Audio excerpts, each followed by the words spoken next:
Well, hello, folks out there in YouTube land. Got a big show lined up for you. Let's get right on into it. All right, we got a lot of news going on. Jordan James is going to return to the Vols for his final season, and the Vols are trending for two big-time 5 stars.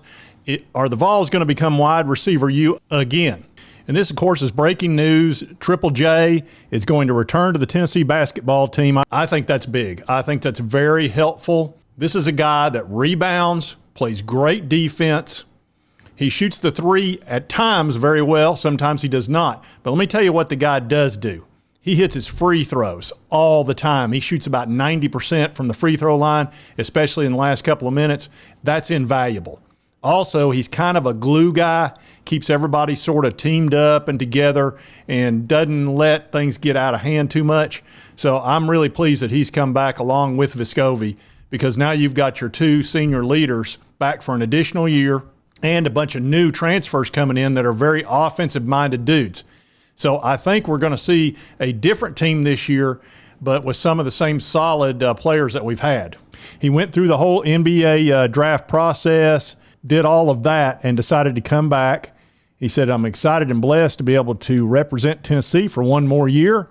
He said, after last year, I talked with the coaching staff about how important it was for me to go through the draft evaluation, get NBA feedback.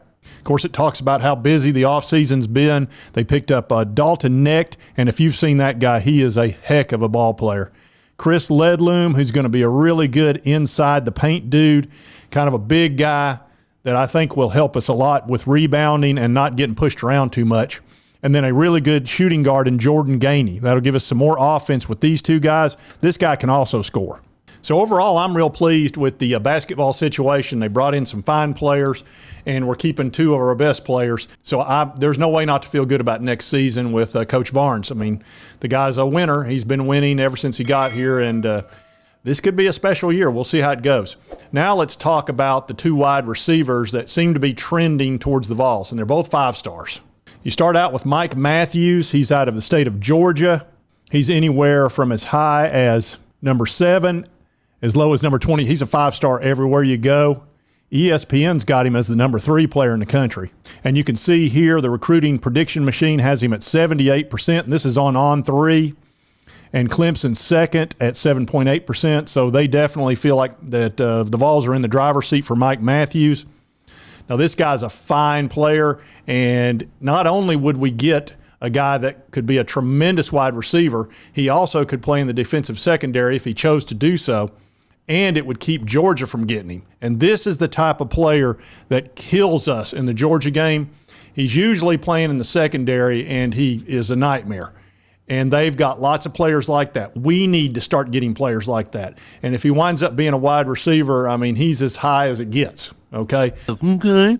This is a guy that could really be outstanding with Nico and probably would get playing time as a freshman right off the bat. You know, we're starting to really load up at wide receiver, and it doesn't surprise me in the slightest, because when you've got an offense like this and the number 1 player in the country who almost certainly will be starting next year, we'll see how it goes this year with Joe and Nico, you can see why wide receivers would be very interested in coming to play for the Vols. Now let's talk about Ryan Wingo. Now, Wingo showed up right after the 865 weekend, and I think he did that because he wanted one-on-one time with the coaches. Now, you're only going to do that if you're pretty darn serious, because if you're more laid back and you just want to check things out, you'd come to the 865, do the games, do all the things that they did, and just kind of be one of the dudes. When you come right after that, you want one-on-one time with the coaches, and he spent a bunch of time with Coach Pope, Coach Thurman, and then also a lot of one-on-one time with Josh Heupel. His parents were there. His dad was there. He said he loved the place. They painted the rock for Wingo, which always is a cool thing. And I think he is very seriously considering the Vols. If we pick up these 2 5-star receivers along with the number 1 quarterback in the country in Nico, we could be, I don't want to say unstoppable, but we would be a nightmare for all the teams that have to play us.